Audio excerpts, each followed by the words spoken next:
जीते भी लकड़ी मरते भी लकड़ी, देख तमाशा लकड़ी का।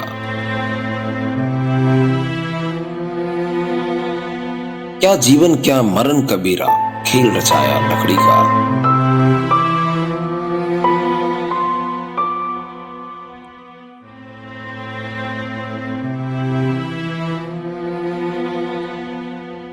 इंसान ख्वाहिशों का वो पुतला है जो उम्र के गणित में पूरी जिंदगी उलझा रहता है, और एक रोज इसी लकड़ी में उसकी साख जलकर राख बन जाती है। उस राख को मृतक के परिवार वाले गंगा या यमुना में प्रवाहित कर उसकी आत्मा को मुक्त कर देते हैं। हालांकि हिंदू रीति रिवाज में अस्थि कलश प्रवाहित करने का संस्कार सदियों से है, लेकिन वो कहते हैं ना कि जब कोई प्रलय या महाप्रलय आ जाए तो फिर इंसान सारे विधि विधान को अपनी सहूलियत के हिसाब से अंजाम देने लगते हैं। कोरोना भी तो महाप्रलय ही है।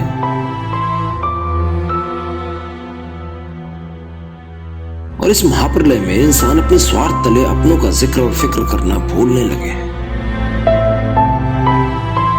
कोरोना में जान गंवाने वालों की जलती लाशों का यह नजारा आने वाले कई वर्षों तक कोई भूल नहीं पाएगा।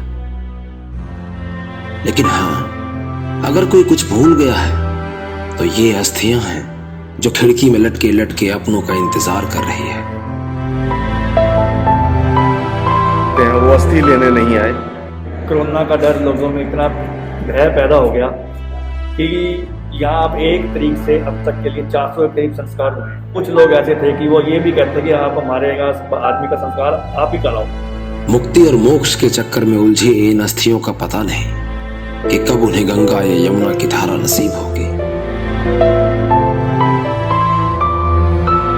जिसे अपनों ने अपना नहीं समझा, उसे परायों ने अपनों सा एहसास दिलाया।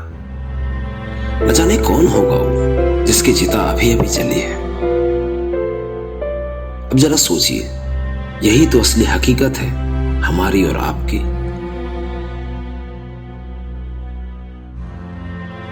इंसान पूरी जिंदगी ख्वाहिशों के बोझ तले दबकर सिर्फ भागता रहता है, जबकि यथार्थ के पटल पर लिखी आखिरी सच्चाई यह है कि हम सबको एक दिन इस राख में तब्दील होना है और यहीं से बैकुंठ धाम तक का सफर तय करना है। लेकिन रिश्तों की सच्चाई बेवफाई के बिस्तरों पर भी बदनाम हो रही है। इन लटके अस्थियों को देखकर ही नहीं, बल्कि हजारों शमशानों में अनाथ अस्थि कलश की कल्पना सिर्फ एक ही सच से रूबरू करा जाता है। कौन अपना है और कौन अपना होते हुए भी पराया है। न जाने ये कैसी माया है जहां अपनों का न कोई हमसाया है। क्या हम भूल गए हैं कि हिंदू धर्म में मृत्यु के बाद भी व्यक्ति की सूक्ष्म आत्मा तब तक मुक्त नहीं होती है जब तक कि पूरे विधि विधान से उसका आखिरी संस्कार पूर्ण नहीं होता है। अंतिम संस्कार के बाद देह के अंगों में केवल हड्डियों के अवशेष ही बचते हैं जो लगभग जल चुके होते हैं। जलने के बाद शरीर के सारे रोगाणु और जीवाणु खत्म हो जाते हैं और बची हुई हड्डियां भी जीवाणु मुक्त होती है।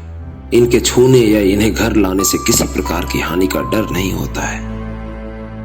लेकिन मन के डर पर कौन जीत हासिल कर पाया है, और जो जीत हासिल कर लिया उसके रिश्तेदारों की अस्थियां गंगा यमुना की धारा में विलीन होकर मुक्ति के मार्ग पर प्रशस्त हो चुकी है। लेकिन जो डर से हार गया, उनके रिश्तेदारों की अस्थियां आज भी किसी शमशान में तो कहीं खिड़कियों पर लटकी हुई मुक्त होने का इंतजार कर रही है। शायद ये इंतजार कभी खत्म नहीं होगी, क्योंकि बात डर की है। राख में बसी जिंदगी अब खाक हो गई। जब अपनों ने दगा दिया तो मुक्ति भी गुजरे जमाने की बात हो गई।